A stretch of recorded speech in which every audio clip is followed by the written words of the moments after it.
Assalamualaikum warahmatullahi wabarakatuh. Saya Rina Ramawati dengan MPM 10823-853, jurusan Ilmu Komunikasi kelas 1 MA23. Di sini saya akan menjelaskan tentang komunikasi antar budaya. Komunikasi adalah suatu usaha yang memiliki tujuan untuk kebersamaan atau kesamaan makna. Budaya adalah suatu cara hidup yang berkembang dan dimiliki bersama oleh sebuah kelompok orang dan diwariskan dari generasi ke generasi. Jadi, komunikasi antar budaya adalah komunikasi yang terjadi di antara orang-orang yang memiliki kebudayaan yang berbeda. Bisa beda ras, etnik, atau sosial ekonomi, atau gabungan dari semua perbedaan ini. Hakikat komunikasi antar budaya ada 4. Yang pertama ada kultur, gaya hidup khusus yang terdiri dari nilai kepercayaan dan gaya berkomunikasi suatu kelompok yang ditularkan dari generasi ke generasi. Yang kedua ada enkulturasi, transmisi kultur dengan belajar. Yang ketiga ada kulturasi, percampuran dua budaya yang berbeda. Yang keempat ada subkultur, suatu kelompok kecil dalam kultur yang lebih besar dan dominan. Bentuk komunikasi antar budaya ada 8, yaitu yang pertama komunikasi antar budaya, komunikasi antar ras, komunikasi antar etnis, komunikasi antar agama, komunikasi antar bangsa, komunikasi antar subkultur, komunikasi antar subkultur dengan kultur dominan, komunikasi antar jenis kelamin yang berbeda. Prinsip-prinsip komunikasi antar budaya. Yang pertama, relativitas bahasa. Yang kedua ada bahasa sebagai cermin budaya. Yang ketiga mengurangi ketidakpastian. Yang keempat kesadaran diri dan perbedaan antar budaya.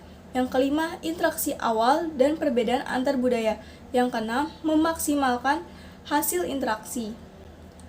Fungsi komunikasi ada 2, yaitu fungsi pribadi dan fungsi sosial. Di fungsi pribadi ini ada 3, yaitu menyatakan identitas sosial. Perilaku ini dinyatakan melalui tindakan berbahasa baik secara verbal dan non-verbal. Dari perilaku berbahasa itulah dapat diketahui identitas diri maupun sosial.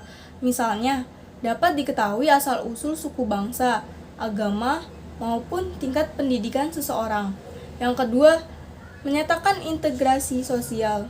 Inti konsep integrasi sosial adalah menerima kesatuan dan persatuan antar pribadi, antar kelompok, namun tetap mengakui perbedaan-perbedaan yang dimiliki oleh setiap unsur. Dengan demikian, komunikator dan komunikan dapat meningkatkan integrasi sosial atas relasi mereka. Yang ketiga, menambahkan pengetahuan. Seringkali, komunikasi antar pribadi maupun antar budaya menambah pengetahuan bersama, saling mempelajari kebudayaan masing-masing. Fungsi sosial ada 4. Yang pertama, pengawasan. Praktek komunikasi antar budaya di antara komunikator dan komunikan yang berbeda. Kebudayaan berfungsi saling mengawasi. Dalam setiap proses komunikasi antar budaya, fungsi ini bermanfaat untuk menginformasikan perkembangan tentang lingkungan. Fungsi ini lebih banyak dilakukan oleh media massa yang menyebarluaskan secara rutin perkembangan peristiwa yang terjadi di sekitar kita, meskipun peristiwa itu terjadi dalam sebuah konteks kebudayaan yang berbeda. Yang kedua, menjembatani.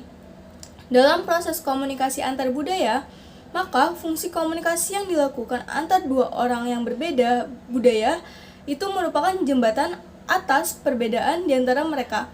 Fungsi menjembatani itu dapat terkontrol melalui pesan-pesan yang mereka pertukarkan. Keduanya saling menjelaskan perbedaan tafsir atas sebuah pesan sehingga menghasilkan makna yang sama. Yang ketiga ada sosialisasi nilai. Fungsi sosialisasi merupakan fungsi untuk menjelaskan dan memperkenalkan nilai-nilai kebudayaan suatu masyarakat kepada masyarakat lain. Dan yang keempat, menghibur. Fungsi menghibur juga sering tampil dalam proses komunikasi antar budaya. Misalnya, menonton tarian hula-hula dan Hawaiian di taman kota yang terletak di depan Honolulu Zoo dan Honolulu, Hawaii. Hiburan tersebut termasuk dalam kategori hiburan antar budaya. Di sini ada teori komunikasi antar budaya. Yang ada face negation theory berdasarkan studi yang dilakukan oleh Stella Tinctomi. Yang pertama, identitas diri merupakan hal yang penting dalam interaksi antar pribadi. Yang kedua, individu-individu menegosiasikan perbedaan identitas mereka lintas kultur. Yang ketiga, manajemen konflik dimediasi oleh face dan kultur. Standpoint theory berdasarkan studi yang dilakukan oleh Nancy C.M. Hartsock. Yang pertama, material life atau posisi kelas akan membentuk dan membatasi pemahaman mengenai relasi sosial. Yang kedua, pandangan kelompok yang berkuasa akan membentuk relasi di mana semua kelompok dipaksa untuk berpartisipasi. Yang ketiga, pandangan kelompok yang ditekan mempresentasikan perjuangan. Yang keempat, pemahaman kelompok tertindas tentang ketidakadilan dalam relasi antar kelompok akan mengarah pada dunia yang lebih baik. Mid group theory berdasarkan studi yang dilakukan oleh Chris Kramarae. Yang pertama, perempuan mempersepsikan dunia berbeda dengan laki-laki karena pengalaman dan aktivitas yang berbeda pula yang didasarkan pada pembagian kerja. Yang kedua, karena dominasi politik mereka, maka sistem persepsi laki-laki bersifat dominan. Yang ketiga, menghalangi kebebasan perempuan mengekspresikan model alternatif dalam memahami dunia.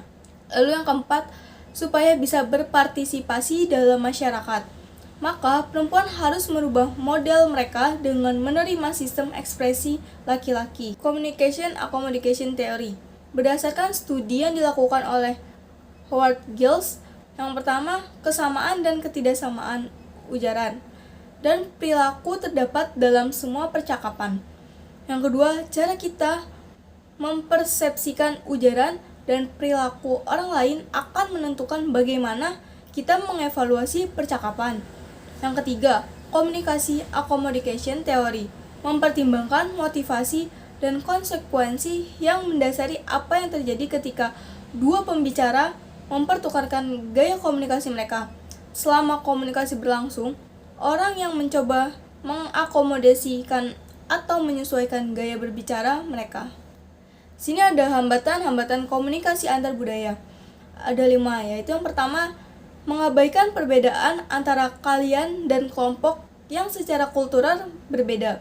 Yang kedua, mengabaikan perbedaan antara kelompok kultural yang berbeda. Yang ketiga, mengabaikan perbedaan dalam makna. Yang keempat, melanggar adat kebiasaan kultural. Yang kelima, menilai perbedaan secara negatif. Ada nggak sih cara menghindari hambatannya? Ada.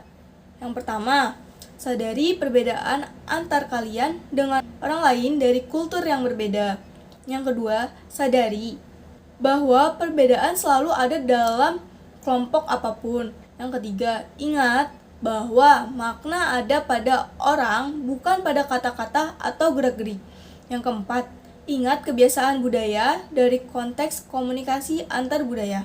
Lalu yang terakhir, yang kelima, hindari evaluasi negatif yang terdiri dari perbedaan kultur. Sekian, itu saja yang saya dapat jelaskan. Mohon maaf apabila ada salah-salah kata. Wassalamualaikum warahmatullahi wabarakatuh.